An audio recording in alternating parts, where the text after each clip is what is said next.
नमस्कार दोस्तों, कैसे हैं आप सब। स्वागत है आपका इस YouTube channel Sarwan GS classes में। आज हम लोग चर्चा करेंगे इतिहास को क्यों पढ़ते हैं हम लोग। कल हम लोग पिछले क्लास में चर्चा किए थे सिलेबस को लेकर के। इतिहास का पूरा सिलेबस हम लोग देखे थे और देखे थे कि इतिहास को विभाजित नहीं कर सकते हैं दोस्तों। हम लोग एक इंसान को 3 भागों में काट करके जिंदा नहीं रखा जा सकता है, लेकिन उसके जीवन को पढ़ने के लिए उसको मतलब सुलभ बनाने के लिए, सुविधा में लाने के लिए इतिहास को विभाजित किए हैं, उसका अध्ययन को आसान बनाने के लिए। चलिए दोस्तों, आज हम लोग पढ़ेंगे, जानेंगे इतिहास के बारे में, समझेंगे कि इतिहास का अर्थ क्या है, परिभाषा क्या है, उसकी उत्पत्ति कैसे हुई, उसको विभाजित क्यों किया गया। इन सारी चीजों को लेकर के आज हम लोग चर्चा करेंगे। और आज हम लोग ये भी देखेंगे कि एक अधिकारी होने के लिए या कोई भी भारत में कोई भी कॉम्पिटेटिव एग्जाम अगर होता है तो उसमें इतिहास सिलेबस को क्यों रखा गया है, या किसी भी सब्जेक्ट को क्यों रखा जाता है, इतिहास को क्यों रखा गया है, और अधिक इंपॉर्टेंट, अधिक महत्वपूर्ण इतिहास को क्यों बनाया गया है। आज देखिए, अभी आपका बीपीएससी का एग्जाम हुआ पीटी का, उसमें लगभग 33 क्वेश्चन इतिहास है, जो सबसे ज्यादा है। आपका आईएएस भी इसी तरह से सबसे अधिक क्वेश्चन पूछता है इतिहास से। इसका मतलब कहीं न कहीं इतिहास की उपयोगिता है। लेकिन कुछ लोग बोल देते हैं कि नहीं, इतिहास को बोलना मतलब इतिहास पढ़ना मतलब गड़े मुर्दे को उखाड़ना। क्या ये सच्चाई है? इस चीजों को, इन सारे चीजों को लेकर के आज हम लोग चर्चा करेंगे।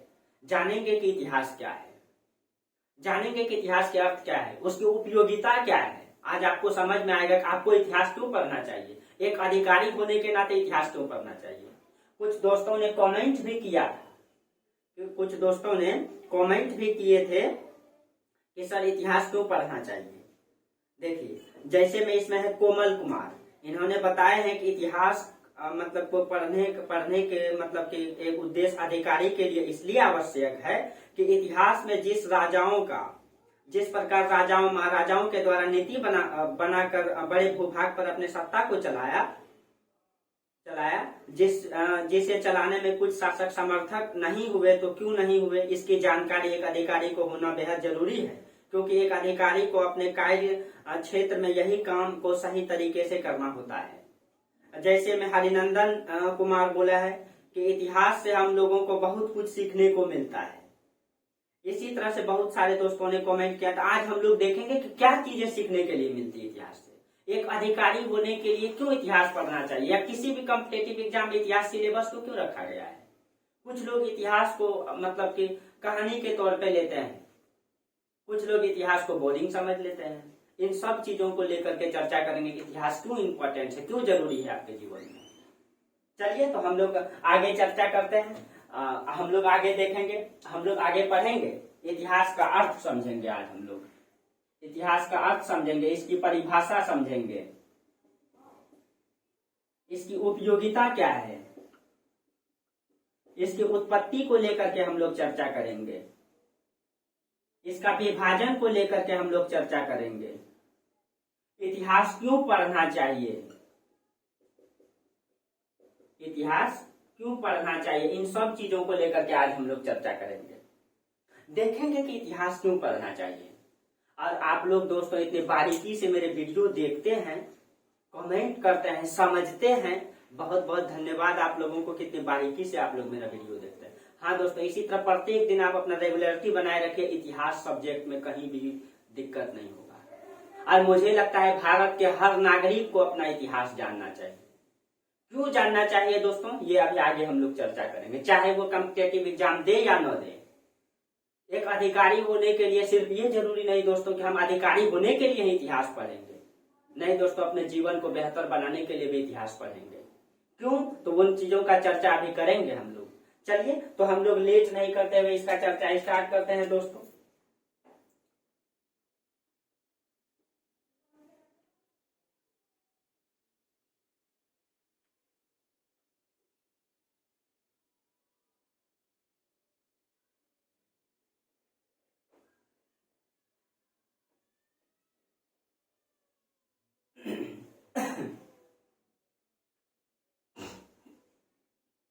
चलिए तो देखिए, अब देखते हैं दोस्तों, थोड़ा सा हम लोग समझ लेते हैं इतिहास का अर्थ। इतिहास का अर्थ यानी कि इसका अर्थ क्या है। अगर आप लोग इसको मतलब समझ लेंगे, इसको तोड़ करके देखेंगे कि इसका इतिहास का क्या अर्थ निकलता है इतिहास का, ठीक है, इसको तोड़ करके देखेंगे तो इसका निकलेगा इति जोड़ ह जोड़ सौ, इति जोड़ ह जोड़ सौ। यानी इसको अगर तोड़ के आप लोग देखेंगे तो इसका क्या मतलब कॉन्सेप्ट निकलता है दोस्तों, इति जोड़ हा जोड़ आस, तब न होगा इतिहास, आस इतिहास। तो इसका मतलब क्या होता है, इति का मतलब क्या होता है, हा का मतलब क्या होता है और आस का मतलब क्या होता है। इति का मतलब होता है दोस्तों ऐसा ही, ऐसा ही। और ह का मतलब होता है दोस्तों ऐसा ही घटित, ऐसा ही इसका मतलब होता है दोस्तों, एक सेकंड दोस्तों, ऐसा ही इसका मतलब होता है दोस्तों निश्चित ही, निश्चित ही। और आस का मतलब होता है दोस्तों घटित हुआ हो, घटित हुआ हो। इसका मतलब हो गया ऐसा निश्चित ही घटित हुआ हो। यानी इतिहास में हम उसी चीजों को पढ़ेंगे दोस्तों ऐसा जो निश्चित हुआ हो, किसी कहानी को नहीं पढ़ेंगे कि जो कहानी दिमाग में आ गया हम सपना में देख लिया और इतिहास में लिख दिया। नहीं दोस्तों, इसका एक मतलब कि आर्कियोलॉजिकल जो स्रोत होता है, इसका प्रमाणिक स्रोत होता है, इसका स्रोत के आधार पर इतिहास को लिखा जाता है। इसका साहित्यिक स्रोत होता है और साहित्यिक स्रोत का भी प्रमाण होता है, तब जाकर के इतिहास में इसको लिखा जाता है। इन सारी चीजों को हम लोग समझेंगे। यानी ऐसा निश्चित ही घटित हुआ हो, ऐसा निश्चित ही घटित हुआ हो, ऐसा निश्चित ही घटित हुआ हो, घटित हुआ हो। यानी ऐसा निश्चित ही घटित हुआ हो।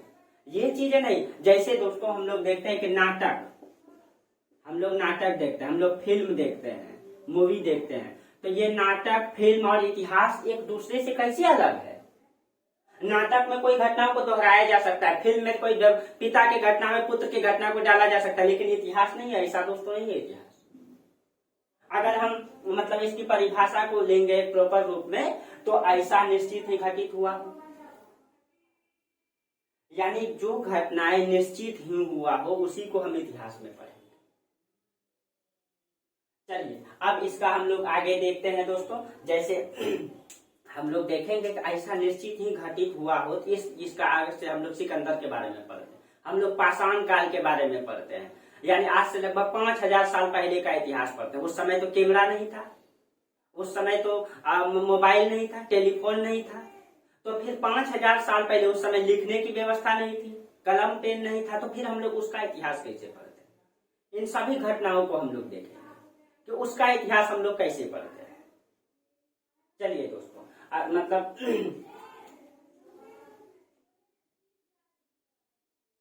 देखिए, अगर हम लोग इसको अगर इतिहास को अगर लिखना चाहे दोस्तों तो इतिहास में उसी को हम लोग पढ़ेंगे। यानी कि इतिहास जो है क्रमबद्ध और तिथिबद्ध तरीके से लिखा गया ही होता है। यानी किसी भी घटना को अगर हम इतिहास में पढ़ेंगे जो क्रमबद्ध तरीके से लिखा गया है, जो तिथिबद्ध हो, यानी पहले अगर इतिहास में 2 युद्ध हुआ, प्रथम विश्व युद्ध, द्वितीय विश्व युद्ध, तो पहले हम प्रथम विश्व युद्ध को लिखेंगे, फिर द्वितीय विश्व युद्ध, यानी क्रमबद्ध तरीके से इतिहास को पढ़ेंगे। तो ये इतिहास का अर्थ है दोस्तों। चलिए अब हम लोग आगे देखते हैं इसकी उत्पत्ति के बारे में।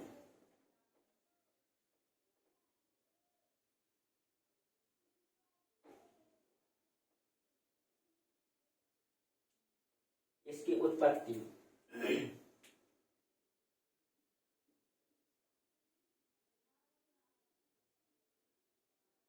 देखिए दोस्तों, इसका उत्पत्ति ऐसे अगर इतिहास जो है, इस इतिहास को अंग्रेजी में हम लोग हिस्ट्री कहते हैं, हिस्ट्री कहते हैं, इतिहास को अंग्रेजी में हिस्ट्री कहते हैं। और इसकी उत्पत्ति को लेकर के इसकी जो उत्पत्ति हुई है, ये इसकी उत्पत्ति हिस्टोरिया से हुई है। हिस्टोरिया शब्द से, जो ग्रीक शब्द है हिस्टोरिया, हिस्टोरिया से हुई है। और ये कैसा शब्द है, ये ग्रीक शब्द है, ये ग्रीक शब्द है, ये ग्रीक शब्द है। और हिस्टोरिया का अर्थ होता है दोस्तों, इसका जो हिस्टोरिया का अर्थ होता है कि सत्य घटनाओं का अन्वेषण करना, सत्य घटनाओं का अन्वेषण करना, अन्वेषण करना, सत्य घटनाओं का अन्वेषण करना। और हिस्टोरिया शब्द ये ग्रीक शब्द, और इसका सबसे पहले इसी से बना है दोस्तों हिस्ट्री, हिस्ट्री। और इस हिस्ट्री शब्द का सर्वप्रथम प्रयोग जो यूनान के रहने वाले थे उन्होंने किया, हेरोडोटस ने, हेरोडोटस ने किया है। इसीलिए हेरोडोटस को इतिहास का पिता कहा जाता है, father of history, father of history कहा जाता है। इतिहास का पिता हेरोडोटस को इसीलिए कहा जाता है। और चूंकि ये यूनान के रहने वाले थे इसीलिए इतिहास की उत्पत्ति कहाँ हुई, यूनान में हुई, इसलिए इतिहास की उत्पत्ति यूनान में हुई। लेकिन इतिहास लेखन की कला, इतिहास लेखन कला का जो विकास हुआ है, इतिहास लिखने की जो शुरुआत हुई है, ये जर्मनी से हुई है। इतिहास लेखन की कला जर्मनी से प्रारंभ हुई है, लेकिन इतिहास की शुरुआत कहाँ से हुई है, ये यूनान से हुई है। ये हेरोडोटस कहाँ के थे, ये यूनान के थे, इसीलिए मतलब इतिहास के पिता हेरोडोटस को कहा जाता है। ठीक है दोस्तों, तो इतिहास की उत्पत्ति जो है मतलब कि यूनान में हुई है, इतिहास की उत्पत्ति यूनान में हुई है।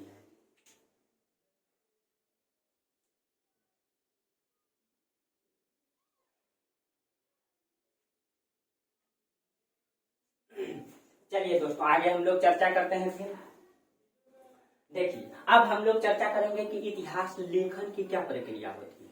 और इतिहास लेखन में जो साम्राज्यवादी इतिहासकार है वो भारतीय इतिहासकार पर कहीं न कहीं लांछन लगाते हैं, वो भारतीयों पर लांछन लगाते हैं। अभी उसके बारे में हम लोग समझते हैं दोस्तों, इतिहास लेखन की क्या प्रक्रिया होती है, इतिहास को कैसे लिखा जाता है। क्या भारतीय लोग इतिहास से अपरिचित थे? जो साम्राज्यवादी इतिहासकार ने जो भारतीय इतिहास पर जो लांछन लगाते हैं कि भारत के लोग इतिहास को नहीं जानते हैं, भारत के लोगों को इतिहास की ज्ञान नहीं है, ऐसा वो लांछन क्यों लगाते हैं?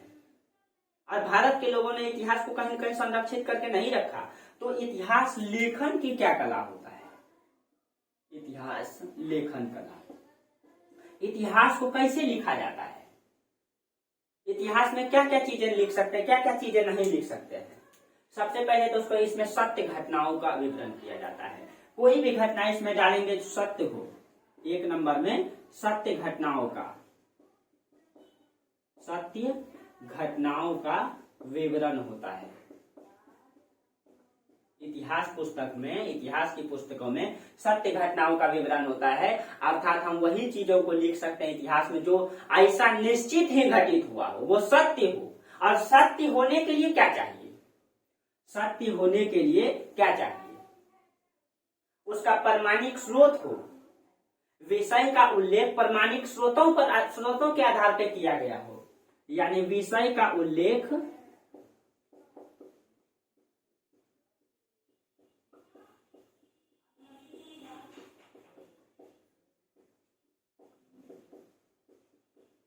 प्रमाणिक स्रोतों के आधार पर किया गया हो। यानी अगर हम किसी भी चीज को इतिहास में लिखते हैं, इतिहास में उसको संरक्षित करते हैं, तो उसका प्रमाण होना चाहिए। अगर हम सिंधु घाटी सभ्यता को पढ़ते हैं तो सिंधु घाटी सभ्यता का प्रमाण मिलना चाहिए, उसका मतलब आर्कियोलॉजिकल स्रोत होना चाहिए। और अभी स्रोत के बारे में चर्चा करेंगे दोस्तों, इतिहास का क्या क्या स्रोत होता है, इसके बाद आपका जस्ट स्रोत का ही चर्चा करेंगे। पहले इसको समझ लेते हैं।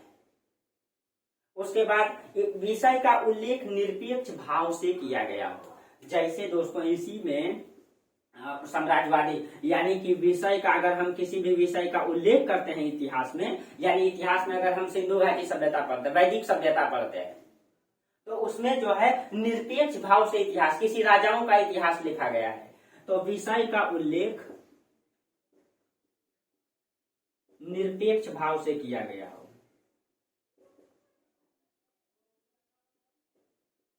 निरपेक्ष भाव से किया गया हो।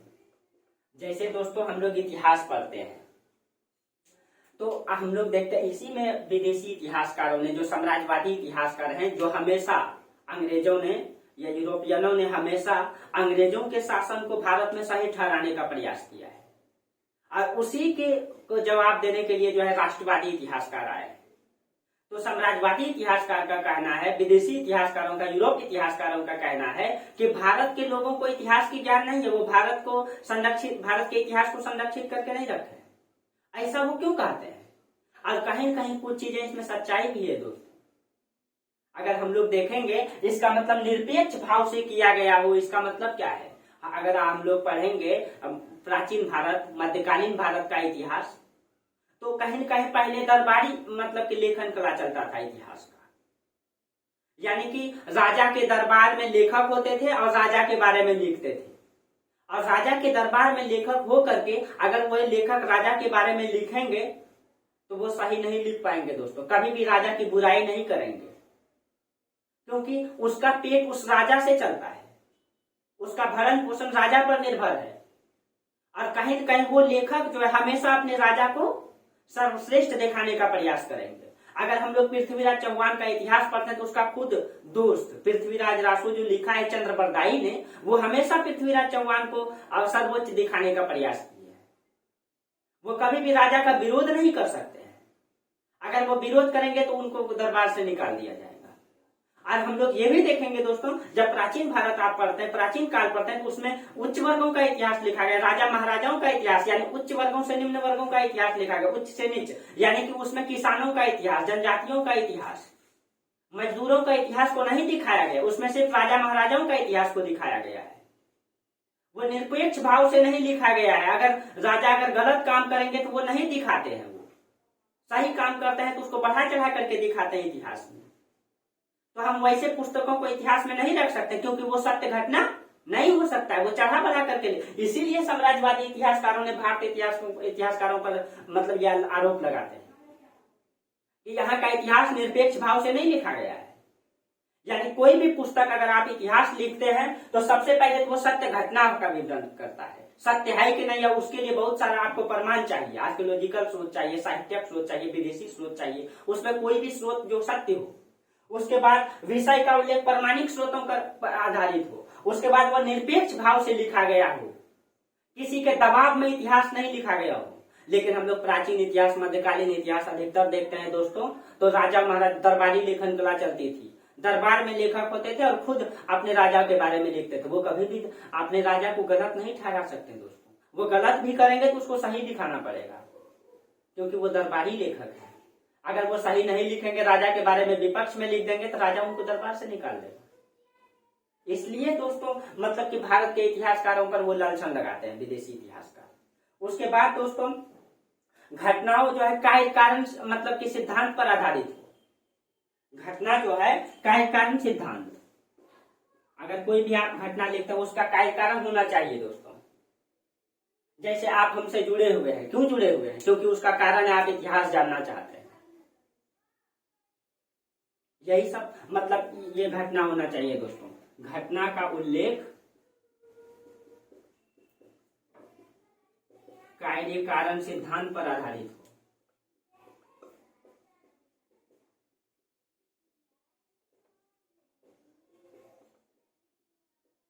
कार्य कारण सिद्धांत पर आधारित हो, यानी कि अगर कोई पुस्तक अगर इतिहास में तभी वो रखा जाएगा कि जो पुस्तक इतिहास की, वही पुस्तक मतलब कि इतिहास में रखा जाएगा जो सत्य घटनाओं का विवरण करता हो, जिसका विषय अगर उसमें किसी चीज को डाला गया तो उसका प्रमाण मिलना चाहिए, उसका स्रोत होना चाहिए। उसका सबसे बड़ा चीज है दोस्तों वो निरपेक्ष भाव से लिखा गया। अगर निरपेक्ष भाव से नहीं लिखा गया है तो वो इतिहास की श्रेणी में नहीं आएगा। और उसके बाद घटना कार्य कारण सिद्धांत पर आधारित हो, उसका कारण होना चाहिए कार्य का। अगर कोई कार्य है तो उसका कारण भी होना चाहिए। जैसे हम लोगों को मतलब भूख है तो ही भोजन है, प्यास है तो ही पानी है। अगर हम लोगों को दोस्तों भूख ही नहीं लगता, प्यास ही नहीं लगता तो हम पानी खोजने नहीं जाते, भूख ही नहीं लगता, भोजन खोजने के लिए नहीं तरसते। तो इसीलिए कहीं किसी भी हर चीज के पीछे कोई न कोई कारण होता है। तो यही चीज इतिहास के भी पीछे कार्य कारण सिद्धांत कार्य करती है। इसीलिए और इन सभी विशेषताओं को अगर साम्राज्यवादी इतिहासकार ने ये लांछन लगाया कि भारत के लोग इतिहास को नहीं जानते हैं, नहीं संरक्षित किए हैं, तो ये गलत है दोस्तों, क्योंकि इन सभी सिद्धांत को एक पुस्तक है जो पूरा करता है। जो भारत का प्रथम ऐतिहासिक पुस्तक माना जाता है दोस्तों, वो है आपका राजतरंगिणी। आप लोग जानते होंगे राजतरंगिणी, राजतरंगिणी, और इसको कल्हण ने लिखी है, कल्हण। और इसमें जम्मू कश्मीर का इतिहास दिखाया गया है। उसमें कई सारे वहां पे, जैसे जम्मू कश्मीर में लोहार वंश, उत्पल वंश, कारकोट वंश, इन सभी वंश के बारे में इसके बारे में लिखा गया है। और ये कल्हण, इस राजतरंगिणी के बारे में विशेष रूप से आप लोगों को बताया जाएगा दोस्तों, राजतरंगिणी पुस्तक के बारे में, ठीक है। और ये पुस्तक है जो भारत का पहला ऐतिहासिक पुस्तक है और विश्व का पहला ऐतिहासिक पुस्तक जो इन सभी लेखन कला को जो है मतलब कि प्रमाणित करता है, वो है आपका इतिहास का जो पिता है हेरोडोटस, उसकी पुस्तक है आपका हिस्टोरिया। तो भारत का प्रथम पुस्तक जो ऐतिहासिक पुस्तक है वो राजतरंगिणी, जो विश्व का है आपका हिस्टोरिया, जिसको हेरोडोटस ने लिखी है, जिसको इतिहास का पिता कहा जाता है, इतिहास का पिता ही। तो भारत का, तो इसका मतलब दोस्तों भारत के लोग भी इतिहास से परिचित थे, भारत इतिहास लेखन कला से परिचित थे। जो साम्राज्यवादी इतिहासकारों ने ये लांछन लगाई है भारत के लोग इतिहास लेखन कला से परिचित नहीं है, ये गलत है, क्योंकि भारत के लोग भी परिचित थे। तब कहीं न कहीं भारत के लोगों ने इतिहास को इस घटनाओं पर लिखा। ये पुस्तक एकदम निरपेक्ष भाव से लिखा गया है दोस्तों, किसी राजा के दबाव में नहीं लिखा गया है। उसका घटना प्रमाणिक स्रोतों पर लिखा गया है। वो कार्य कारण सिद्धांत भी उसमें कार्य करता है। इन सभी चीजों को वो, इन सभी मतलब के आधार को वो पूरा करता है ये पुस्तक। तो ये आपका लेखन कला, किसी भी मतलब इतिहास का लेखन कला ये होता है दोस्तों, अगर आपसे कोई पूछ ले कि इतिहास की लेखन कला क्या है, हम इतिहास किसको मानेंगे, तो आपको 4 विशेषताओं को बताना है। 4 विशेषताओं को बताना है कि वो घटना जो है कार्य कारण सिद्धांत पर आधारित हो, लेखन कला निरपेक्ष भाव से हो, प्रमाणिक स्रोतों के आधार पर हो, सत्य घटना का विवरण देता हो, तो उनको हम ऐतिहासिक पुस्तक कहेंगे। और ऐसा इन सभी चीजों को पूरा करने के लिए भारत का जो पहला पुस्तक है वो है आपका राजतरंगिणी, और विश्व का पहला पुस्तक है आपका हिस्टोरिया, जिसको हेरोडोटस ने लिखी। तो ये आपका इतिहास लेखन कला होता है दोस्तों। चलिए उसके बाद आपका चर्चा करेंगे इतिहास की उपयोगिता। थोड़ा सा दोस्तों चर्चा कर देते हैं पहले इतिहास की उपयोगिता से पहले इतिहास का स्रोत, ठीक है, थोड़ा सा चर्चा कर देते हैं इतिहास का स्रोत। कल ही बताना था लेकिन कल लंबा हो जाता है, इसीलिए कल चर्चा नहीं कर पाए थे।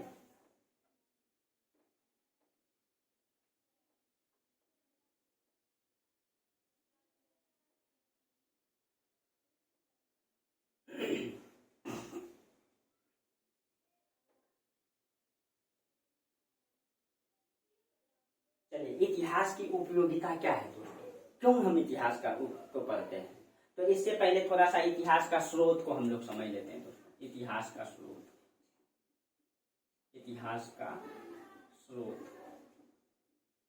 इन सब टॉपिक के बारे में इतिहास में अलग से भी चर्चा करेंगे। इतिहास को पढ़ने के लिए दोस्तों 3 स्रोत होता है।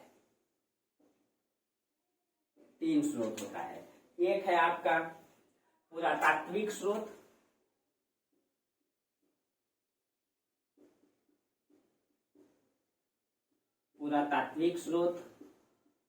साहित्यिक स्रोत,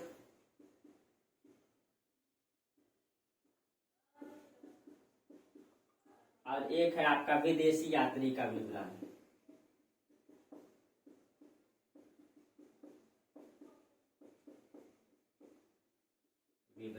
इसको भी विदेशी यात्री का विवरण को भी दोस्तों साहित्यिक स्रोत में रख सकते हैं, क्योंकि उसका साहित्य ही इसमें है, ठीक है, लेकिन अलग से सुविधा के लिए हम लोग अलग कर देते हैं।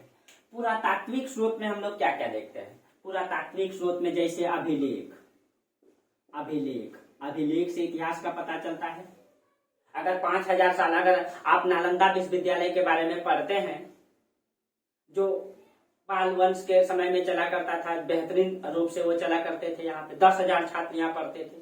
तो उसका कहीं कहीं वो प्रमाण मिला है, उसके लिए स्मारक मिला है, आपका स्मारक मिला है। तो अभिलेख, स्मारक, स्मारक, सिक्के,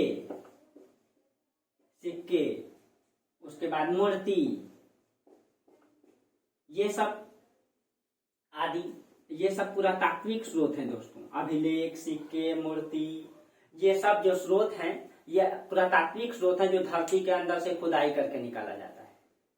अगर मान लीजिए आप ये यहाँ पे अभी ये मान लीजिए धरातल है और अभी आप यहाँ जी रहे हैं और धरातल की खुदाई करके अगर इस क्षेत्र में कोई आपको बताएंगे दोस्तों इतिहास को कैसे मतलब कि विभाजित किया गया है, कैसे इसका मतलब कि इतिहास का स्रोत को निकाला जाता है, कहाँ क्या मिलेगा घटना, तो इसके बारे में बताएंगे, आगे चर्चा करेंगे। बीच बीच में थोड़ा थोड़ा टॉपिक को लेते चलेंगे, पूरा समझ में आएगा। ठीक है, मान लीजिए कोई सिक्का यहाँ प्राप्त हुआ और ये खुदाई आज से लगभग मान लीजिए कि ये 3000 साल पहले था।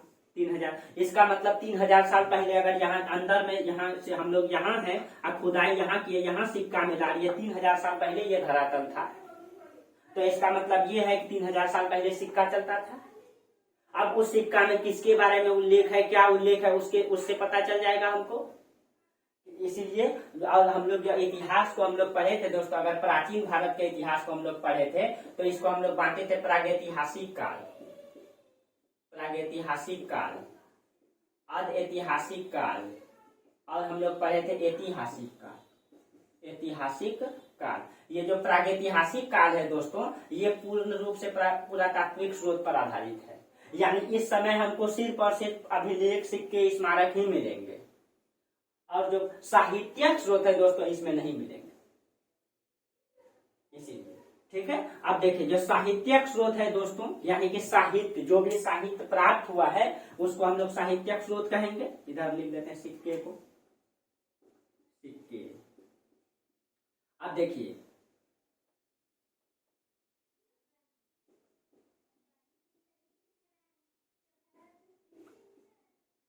अब जो साहित्यिक स्रोत है दोस्तों, इसमें कौन कौन सा पुस्तक है? इसमें दो प्रकार का पुस्तक हो सकता है, एक तो धार्मिक ग्रंथ, एक तो धार्मिक पुस्तक हो सकता है और एक गैर धार्मिक लौकिक साहित्य।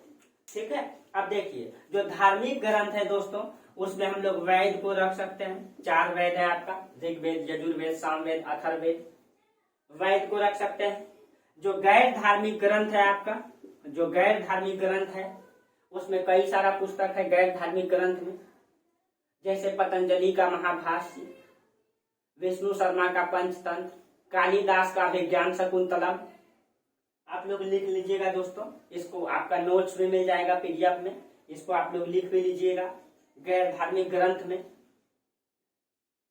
कालिदास का, विष्णु शर्मा का पंचतंत्र, इन सब जो चर्चा हम बोल देते हैं दोस्तों डायरेक्ट, आप लोग ध्यान में रखिएगा।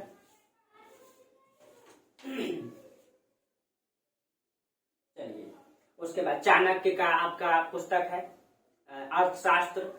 ये सब पुस्तक आपका साहित्यिक स्रोत है जो गैर धार्मिक ग्रंथ है।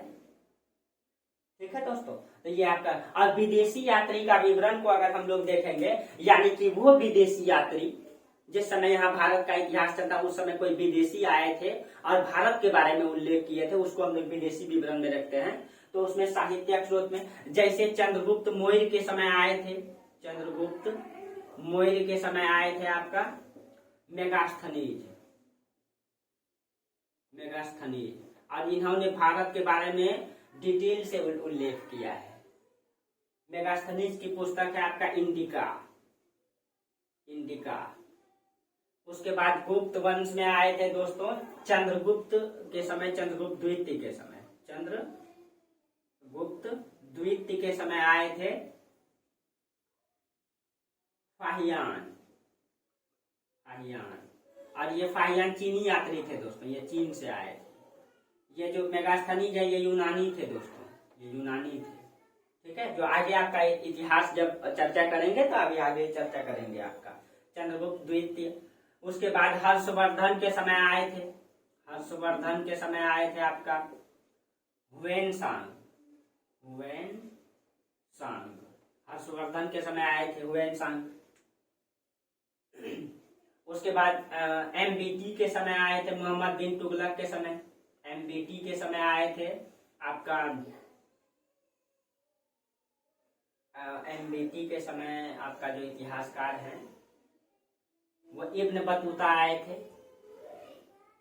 इब्न बतूता ये मोहम्मद बिन तुगलक के समय आए थे।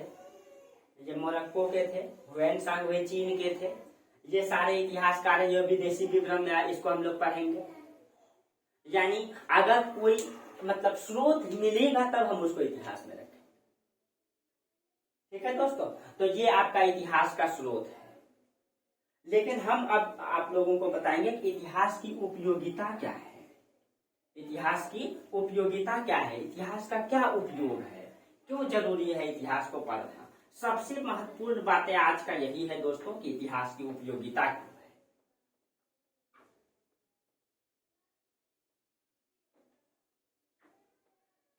और आप लोग भी कमेंट करके जरूर बताइएगा दोस्तों इतिहास की और क्या क्या उपयोगिता हो सकती है अभी जो हम चर्चा करेंगे उसके अलावा।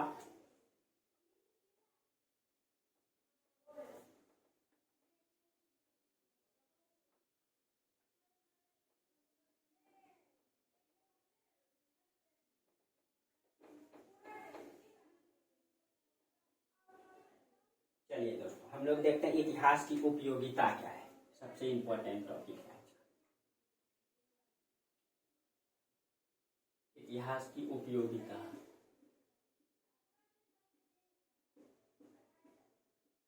क्यों उपयोग की मतलब इसका उपयोग जरूरी है, क्यों इसको पढ़ना जरूरी है। तो कई सारे मतलब कि लेखक भी हुए हैं जिन्होंने इतिहास के बारे में चर्चा किया है दोस्तों।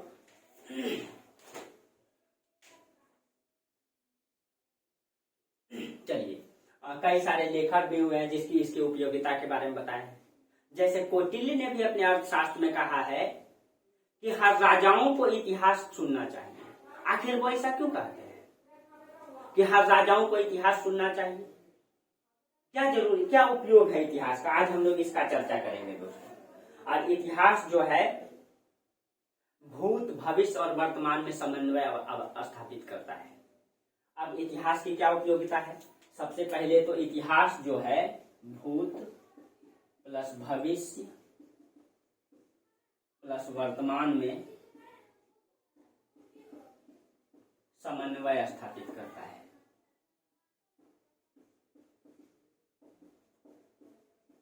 समन्वय स्थापित करता है। ये कैसे इतिहास भूत भविष्य और वर्तमान में समन्वय स्थापित करता है दोस्तों। इतिहास ही है। इतिहास में हम लोग किसको पढ़ते हैं, इतिहास में हम लोग किसको विभाजित करके पढ़ते हैं, इतिहास में किस किस घटनाओं को पढ़ते हैं। मान लीजिए आप वैदिक काल में पढ़ते हैं, वैदिक काल में क्या पढ़ते हैं, वैदिक काल का समाज क्या था, वैदिक काल का अर्थव्यवस्था क्या था, वैदिक काल का मतलब कि प्रावधान क्या था, प्रशासनिक व्यवस्था क्या था। यानी इतिहास में हम लोग वहां के राजाओं का, उस काल के आर्थिक, सामाजिक, राजनीतिक, धार्मिक, सांस्कृतिक इन सारे चीजों का उल्लेख करते हैं। और इसका मतलब है कि कहीं कहीं अगर वहां की व्यवस्था ठीक रही, अगर हम लोग इतिहास विज्ञान को ही पढ़ते हैं और विज्ञान को ही पढ़ते हैं तो विज्ञान को किसने संरक्षित करके रखा, इतिहास ने संरक्षित करके रखा। अर्थव्यवस्था को पढ़ते हैं, अर्थव्यवस्था को किसने संरक्षित करके रखा, इतिहास ने संरक्षित करके रखा। समाज शास्त्र को पढ़ते हैं तो समाज शास्त्र को किसने संरक्षित करके रखा, इतिहास ने रखा। इसका मतलब ये दोस्तों कि इतिहास ने हर चीजों को संरक्षित करके रखा है। और जिसने अपने इतिहास को सही तरीके से संरक्षित नहीं किया है वो सही तरीके से डेवलप नहीं किया है दोस्तों। यूरोप के लोगों ने कहीं कहीं इतिहास को, अपने इतिहासों को सही तरीके से संरक्षित करके रखा, इसलिए आज यूरोप क्या है, आगे है, क्योंकि उन्होंने इतिहास से सीखा, समझा। और जिन्होंने इतिहास से समझने के और सीखने का प्रयास नहीं किया दोस्तों, वो कहीं कहीं इतिहास में आगे नाम दर्ज नहीं करा पाया, वो इतिहास को दोहराया। और जिन्होंने इतिहास से सीखा वो इतिहास में नाम दर्ज कराया। हम लोग देखेंगे दोस्तों चंद्रगुप्त मौर्य ने भी जो है दक्षिण भारत से लेकर के पूरे उत्तर पश्चिम के क्षेत्र में मतलब कि अफगानिस्तान, सीरिया तक के क्षेत्र को उन्होंने अपने क्षेत्रों में स्थापित किया था, प्रत्यक्ष और अप्रत्यक्ष रूप से। समुद्रगुप्त ने भी दक्षिण भारत को जीता, लेकिन समुद्रगुप्त ने दक्षिण भारत को जीत करके प्रस्फोधरण की नीति अपनाई, यानी कि दक्षिण भारत को डायरेक्ट कंट्रोल नहीं किए, क्योंकि वो जानते थे कि दक्षिण भारत को डायरेक्ट हम कंट्रोल नहीं कर सकते हैं। मगध में रह करके दक्षिण भारत को कंट्रोल करना आसान नहीं था, क्योंकि उस समय व्यवस्था, सड़क की व्यवस्था अच्छी नहीं थी। अगर दक्षिण में विरोध होता, दक्षिण में विद्रोह होता, तो उसको दबाने के लिए जाने और आने में उतना खर्च हो जाता जितना वहां से आमदनी नहीं होता। इसलिए समुद्रगुप्त ने दक्षिण भारत को जीत करके उसको डायरेक्ट कंट्रोल में नहीं लिया, उसको मतलब वहां के संपत्ति को लेकर के वो छोड़ दिए, प्रस्बोधरण की नीति अपनाए। वो आगे चर्चा करेंगे दोस्तों कि प्रस्बोधरण की नीति क्या है, ग्रहण मोक्षानुग्रह की नीति क्या है, ये सब आगे चर्चा करेंगे। उसी तरीके से अलाउद्दीन खिलजी ने भी दक्षिण भारत को जीत करके मलिक काफूर ने तमिलनाडु तक के क्षेत्र को जीता था, लेकिन उन्होंने प्रत्यक्ष रूप से जो है दक्षिण भारत को कंट्रोल करने का प्रयास नहीं किया, क्योंकि वो इतिहास से समझे थे। लेकिन एमबीटी ने दोस्तों अपने इतिहास से नहीं सीखा, तो उन्होंने अपने इतिहास में जो है अपना नाम को बुला दिए, गवा दिए। वो दक्षिण भारत को डायरेक्ट कंट्रोल करना चाहे, वो दक्षिण में दौलताबाद को राजधानी बनाया, वो उत्तर भारत को गवा दिए, क्योंकि वो इतिहास से अगर सीखे होते, इतिहास से सीख करके उसका प्रयोग किए होते, तो शायद वो उससे वो गलती नहीं दोहराते। उसी तरह से औरंगजेब ने दोस्तों इतिहास से नहीं सीखे, वो इतिहास का प्रयोग करना नहीं चाहे, उन्होंने भी दक्षिण में लगभग 20 से 25 साल गुजारा, और इसी कारण से हिंदुस्तान से पूरे उत्तर भारत से नहीं, पूरे हिंदुस्तान से मुगल सल्तनत की समाप्ति हो गई। तो जिन्होंने अपने इतिहास को सही तरीके से सीखा, संरक्षित किया और उससे सीख करके अपने जीवन में आगे प्रयोग किया है, वो कहीं कहीं इतिहास में नाम दर्ज करवाया है। ये उपयोगिता है दोस्तों इतिहास का। हम इतिहास से बहुत चीजें, एक साइंटिस्ट होने के लिए भी इतिहास पढ़ना पड़ता है। अगर हम इतिहास नहीं पढ़ेंगे, हम खुद नहीं बता पाएंगे मेरा पिता कौन है। हम मेरे पिता को जानने के लिए, अपने खानदान को जानने के लिए हम इतिहास को पढ़ते हैं, नहीं तो हम कैसे जानेंगे मेरे दादा कौन थे, मेरे परदादा कौन थे, हम कहाँ रहते थे, हमारा देश का इतिहास क्या है। साइंटिस्ट को भी इतिहास पढ़ना पड़ता है कि पहले के साइंटिस्ट ने किया, कहां से साइंस की शुरुआत हुई, और उसको संरक्षित करके कौन रखता है, इतिहास रखता है। इसका मतलब यही है दोस्तों कि इतिहास सभी सब्जेक्ट का समन्वय को स्थापित करता है।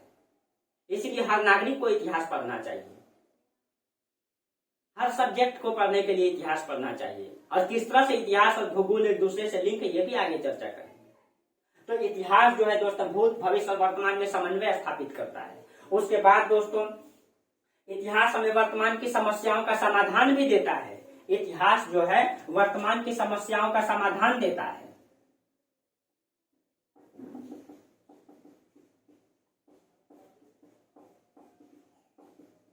वर्तमान की समस्याओं का समाधान, वर्तमान की समस्याओं का समाधान कैसे देता है दोस्तों, कैसे देता है? आज मतलब कि वर्तमान की समस्या, अगर हम प्राचीन भारत के इतिहास को पढ़ेंगे, मध्यकालीन भारत के पढ़ेंगे, अपने पूर्वजों को पढ़ेंगे, जैसे आज कोरोना वायरस है पूरी दुनिया में फैला हुआ था, एक समय में प्लेग रोग फैला हुआ था, बहुत सारे ऐसे रोग आए, लेकिन इससे उबरने के लिए और उस समय भी करोड़ों लोग मरे। तो इसीलिए इतिहास से हम लोगों ने सीखा था।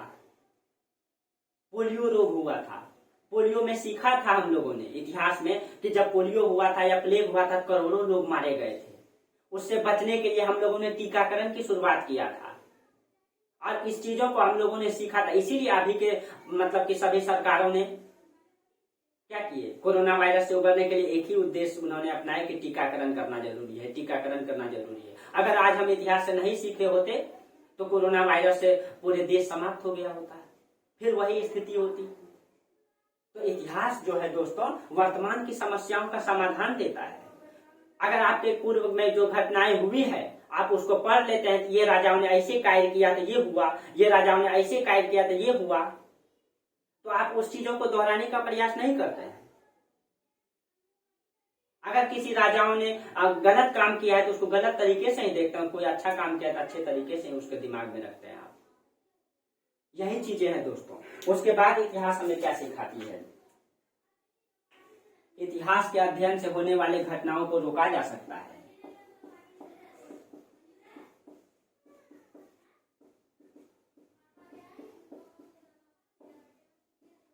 होने वाले घटनाओं को रोका जा सकता है।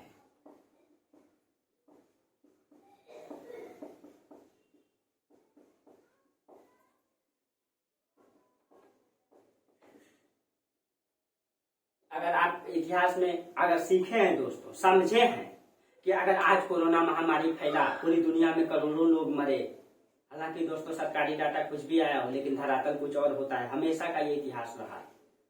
यही चीजें हैं दोस्तों कि आप आगे आने वाली घटनाओं को रोक सकते हैं। अगर हम ये जानते हैं कि अगर कोरोना वायरस आएगा तो ये चीजें हो जाएगी, करोड़ों लोग मर जाएंगे, इससे बचने के लिए हम लोगों ने पहले ही टीकाकरण कर लिया, बच्चे को ना हो, और कई सारी बीमारी होते हैं, और कई सारे मतलब होते हैं दोस्तों। अगर हम लोग पाकिस्तान और हिंदुस्तान में हमेशा युद्ध होते रहता है, उसको रोकने के लिए कई सारे संधि हुए, कई सारे प्रावधान करते, हमेशा ये घटना न घटे। अगर घटे भी तो उसको रोकने का क्या उपाय हो, इन चीजों को हम इतिहास से ही समझ सकते हैं दोस्तों। क्योंकि अगर हम इतिहास को नहीं उल्टाएंगे कैसे समझेंगे हिंदुस्तान पाकिस्तान, हिंदुस्तान चीन में युद्ध हुआ। तो इतिहास जो है होने वाली घटनाओं को रोक सकता है इतिहास के अध्ययन से।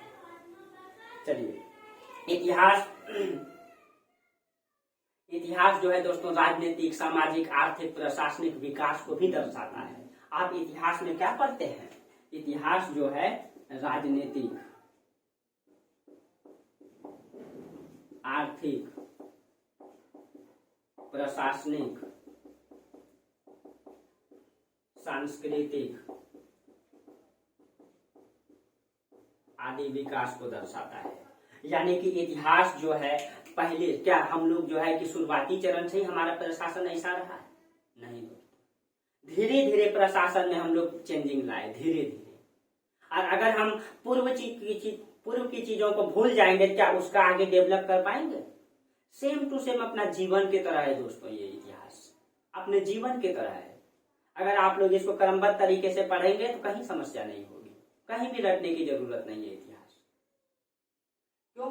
देखिए, क्योंकि यह राजनीतिक, आर्थिक, सामाजिक, प्रशासनिक विकास को दर्शाता है। पहले का समाज ऐसा नहीं था दोस्तों, पहले का समाज कुछ और था, धीरे धीरे विकास करके यहाँ आया। पहले की अर्थव्यवस्था ऐसी नहीं थी, धीरे धीरे विकास करके। पहले की संस्कृति, कहीं न कहीं ये चीजें दिखाई देता है, पूर्व में था, ये दिखाई देता है कि पहले भी हमारी संस्कृति ऐसी थी, अब धीरे धीरे विकास करके हम लोग यहाँ तक आए। आज कहीं न कहीं दोस्तों हम लोग अपने आप को आजाद समझते हैं, क्या वास्तविक में आजाद है? हम लोग देश में तो मेरा स्वतंत्र है दोस्तों, गणतंत्र है, लेकिन मानसिक रूप से हम गुलाम हो चुके हैं। अंग्रेजों ने जो नीति लागू की थी वो कहीं न कहीं अभी तक वो दिखाई देता है। अंग्रेज तो चल गया दोस्तों, लेकिन अंग्रेजियत इस देश में अभी भी जिंदा है। कहीं न कहीं आप उसकी संस्कृति को अपनाते हैं, आप अंग्रेजी संस्कृति को अपनाते हैं, आप खान पान अंग्रेजी, क्योंकि कहीं न कहीं आपका दिमाग में ये हावी हो चुका है कि हमारी संस्कृति से, हमारी खान पान से, हमारी रहन सहन से अंग्रेजी संस्कृति अच्छा है, उसकी खान पान अच्छा है, तब तो आप उसका अन्वेषण करते हैं, तब तो आप उसका अनुसरण करते हैं। तो अगर आप अपनी विकास को सही तरीके से पढ़ेंगे, अपनी संस्कृति को सही तरीके से पढ़ेंगे, अपनी आर्थिक विकास को पढ़ेंगे, अपनी कल्चर को पढ़ेंगे, तो आप कहीं न कहीं अपनी संस्कृति को, अपने समाज को, अपनी अर्थव्यवस्था को आगे बढ़ाएंगे। तो इस चीज, तो हम जो राजनीतिक, आर्थिक, सामाजिक विकास को समझ सकते हैं दोस्तों, किस तरह से हमारे देश ने मतलब विकास किया, कैसा हमारी अर्थव्यवस्था से, अभी कैसी हमारी अर्थव्यवस्था है, तो ये हम इतिहास से समझ सकते हैं।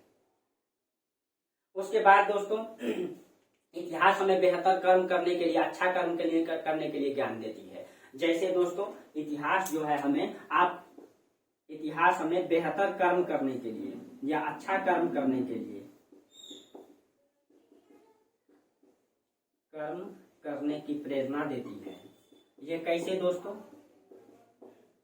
जिन्होंने इतिहास, आप भी दोस्तों जिन्होंने इतिहास में अच्छे कर्म किए हैं, देश के लिए लड़े हैं, देश के लिए कुर्बानियां दी हैं। आप पढ़े थे भगत सिंह को, हर बच्चा, हर युवा, हर व्यक्ति भगत सिंह बनना चाहता है। आप गांधी जी को पढ़ते हैं, हर लोग गांधी जी की तरह अनुसरण करना चाहते हैं। क्यों? लेकिन वही आप इतिहास में गद्दारों को पढ़ते हैं, राजा आंधी को पढ़ते हैं, राजा जयचंद को पढ़ते हैं, तो आप उनको कहीं कहीं आपके दिमाग में उसकी लेकर के, गद्दारी की लेकर के गलत चीजें आती, गालियां आती है। क्यों? क्योंकि उन्होंने इतिहास में गलत कर्म किया है, देश के साथ गद्दारी किया है, इसीलिए। तो इसका मतलब है कि और जिन्होंने अपने देश के लिए वीरता से काम किया है, वीरता से लड़ा है, चंद्रगुप्त मौर्य के बारे में आप पढ़ते हैं, भगत सिंह पढ़ते हैं, गांधी जी पढ़ते हैं, आजाद के बारे में पढ़ते हैं, तो आपको लगता है कि हमें भी उनका अनुसरण करना चाहिए, हमें भी वैसा होनी चाहिए। और कहीं कहीं आप देश के गद्दारों के बारे में पढ़ते हैं, जिन्होंने अपने देश को लिए गद्दारी किया है, भ्रष्टाचार किया है, तो उसको आप गलत नजरिए से देखते हैं। तो ये चीजें आप इतिहास में पढ़ते हैं, और इतिहास आपको ये प्रेरणा देती है कि हमें अच्छे कर्म करना चाहिए, इतिहास से ये हम सीख सकते हैं दोस्तों। आपसे कोई अगर इंटरव्यू में भी आईएएस रहे या पीसीएस रहे या बीपीएससी रहे या कहीं भी कोई पूछ दे तो इन चीजों को बता सकते हैं आप कि इतिहास हम क्यों पढ़ते हैं। आपका आने वाला जनरेशन ही आपसे पूछेगा कि पिताजी या दादाजी आप इतिहास क्यों पढ़े थे, तो आप क्या जवाब देंगे? आप क्या बोलेंगे? इतिहास क्यों पढ़े थे? इसलिए दोस्तों आप समझे जाने कि इतिहास क्यों जरूरी है। इतिहास इसलिए जरूरी है कि आप अच्छे कर्म करें, इसको आप सामाजिक आर्थिक राजनीतिक ढांचा को समझे, अपने आप जहां रहते हैं उस धरती के इतिहास को जाने कि हमारा पूर्वज कैसा था, वहां की अर्थव्यवस्था कैसी थी और हम लोग कैसे अनुसरण कर रहे हैं उसका। ये सब घटनाएं हैं दोस्तों। चलिए, इतिहास ज्ञान का विश्वकोश भी है दोस्तों। एक बात आप ये भी रख सकते हैं, इतिहास ज्ञान का विश्वकोश है। इतिहास ज्ञान का विश्वकोश है। ये कैसे दोस्तों? इतिहास मतलब कि ज्ञान का विश्वकोश कैसे है? विश्वकोश है, ये कैसे? इतिहास ज्ञान का विश्वकोश कैसे है? अभी आपको तुरंत चर्चा की है दोस्तों। अगर साइंस को भी संरक्षित करके रखा है तो इतिहास ने रखा है। कोई साइंटिस्ट अगर साइंटिस्ट बनना चाहता है तो उसको इतिहास पढ़ना पड़ता है कि हमारे देश में साइंस का विकास कब हुआ, कहां तक डेवलप कर पाया और हमको क्या करना है, कैसे करना है, इसके लिए इतिहास पढ़ना पड़ता है। अर्थव्यवस्था को जानने के लिए प्राचीन काल से अर्थव्यवस्था उठाते हैं दोस्तों, और वही अर्थशास्त्र को और उसको संरक्षित करके किसने रखा? इतिहास ने रखा। सामाजिक को पढ़ते हैं, समाज शास्त्र पढ़ते हैं आप, तो उसको संरक्षित करके किसने रखा? इतिहास ने रखा।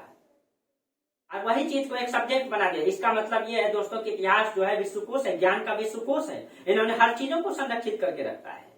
अगर हम इतिहास नहीं पढ़ेंगे तो हम अपने आप में इंसान कहलाने लायक नहीं रहेंगे, क्योंकि आप ये भी नहीं जान पाएंगे मेरे पिता कौन है, क्योंकि पिता के लिए जानने के लिए दादा जानेंगे और उसको जानने के लिए आप इतिहास में जाएंगे, और इतिहास ही नहीं जानेंगे तो आप कैसे जानेंगे मेरा पिता कौन है, मेरा पूर्वज कौन है, हम कहां से आए हैं।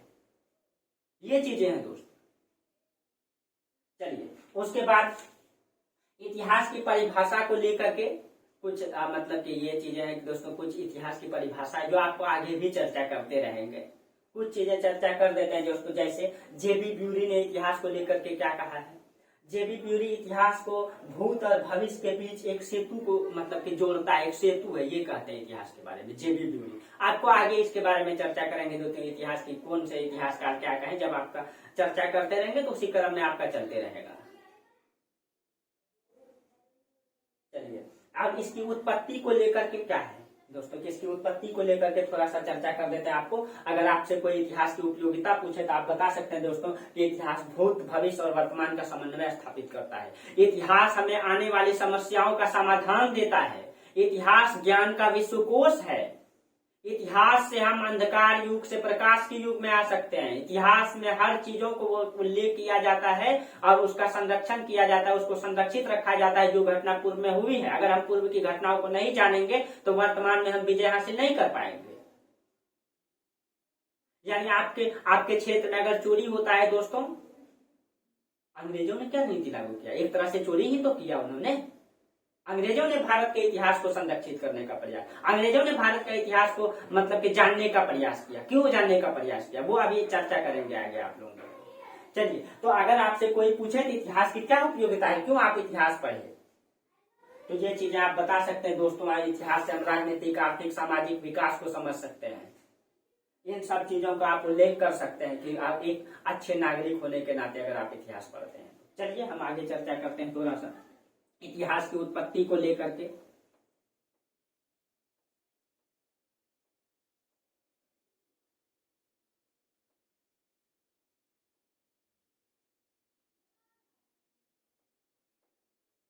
देखिए दोस्तों, थोड़ा सा इस तरह ही चर्चा कर देते हैं, वीडियो फिर लंबी हो जाएगी तो फिर दिक्कत हो जाएगी।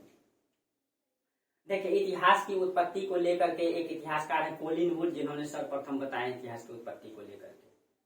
कोलिन वुड ने ही बताया इतिहास की उत्पत्ति को लेकर के कि जब मनुष्य ने सोचा कि हम कौन है, हम कहां से आए, हमारे पूर्वज कौन है, वहीं से इतिहास की उत्पत्ति मानी जाती है। जब मनुष्य ये सोचने लगा कि हम कहाँ हैं, तो यानी कि हम कौन है, हम कहां से आए, यानी वो इतिहास में जाने का प्रयास किया, पूर्व में जाने का प्रयास किया, वहीं से इतिहास की उत्पत्ति मानी जाती है। यानी कि हम कौन है, हमारा पूर्वज कौन, हम कहाँ से आए हैं, यानी हम इतिहास किसका पढ़ते हैं, मानव का पढ़ते हैं, मानव समाज का पढ़ते हैं। हम का मतलब क्या, मानव समाज, मानव मानव कहाँ से आया, कैसे आया, इसकी उत्पत्ति का, इसका मतलब ये है दोस्तों कि जब से मानव ने इस धरती पर क्रियाकलाप करना प्रारंभ किया, जब मानव आए, यानी कि मानव की जब उत्पत्ति हुई, मानव की उत्पत्ति हुई और मानव ने क्रियाकलाप करना प्रारंभ कर दिए, वहीं से इतिहास प्रारंभ हो। इसका मतलब इतिहास में सबसे पहला चैप्टर हम लोगों का होना चाहिए मानव की उत्पत्ति, मानव की उत्पत्ति।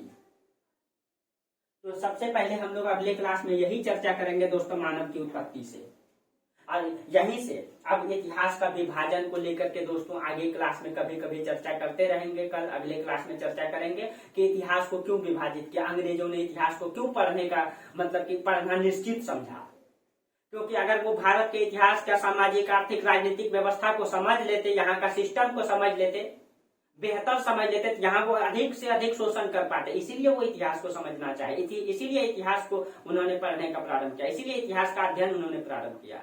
और इसी को लेकर के 1784 ईस्वी में विलियम जोन्स ने एशियाटिक सोसाइटी ऑफ बंगाल की स्थापना किया, जिसमें सारे पुस्तकों का, जो भारत के जितने भी धार्मिक पुस्तक थे, जितने भी थे, वो संस्कृत में लिखे गए थे, वो हिंदी में थे, वो प्राकृत भाषा, उन सबको उन्होंने अंग्रेजी में ट्रांसलेट करके इसको समझने का प्रयास किया। तो सब चीजें एक दूसरे से लिंक है दोस्तों, लेकिन आप लोग डरते हैं एशियाटिक सोसाइटी ऑफ बंगाल की स्थापना 1784 क्यों किया, कोई उद्देश्य नहीं जानते हैं। ये चीजें आगे चर्चा करेंगे। और कल से दोस्तों मानव की उत्पत्ति और आपका पाषाण काल, मानव की उत्पत्ति के बाद आपका स्टार्ट हो जाएगा, यानी मानव की उत्पत्ति से इतिहास पढ़ेंगे। जहां से मानव आया, जहां से मानव ने क्रियाकलाप प्रारंभ किया, वहीं से हम अपना इतिहास को पढ़ते हैं। इसीलिए मानव की उत्पत्ति से हम इतिहास पढ़ेंगे। चलिए दोस्तों, आज यहीं तक रहने दीजिए, फिर क्लास लंबी हो जाएगी। आप लोग को अगली क्लास में फिर हम मिलते हैं। आज सबको इस वीडियो को डिटेल से देख के आप लोग कमेंट जरूर कीजिएगा दोस्तों, कहाँ गलती हुई, कहाँ समझ में नहीं आई, फिर उसका आगे चर्चा भी कर देंगे। और आप लोग इतने बारीकी से वीडियो को देखते हैं, बहुत अच्छा लगता है। और आप लोग इसको लाइक सब्सक्राइब जरूर करें, चैनल को आज शेयर करें, ताकि जल्दी से जल्दी आप लोगों के लिए बेहतर से बेहतर सुविधा हम ला पाए। ठीक है दोस्तों, फिर हम लोग कल बात करते हैं। Thank you.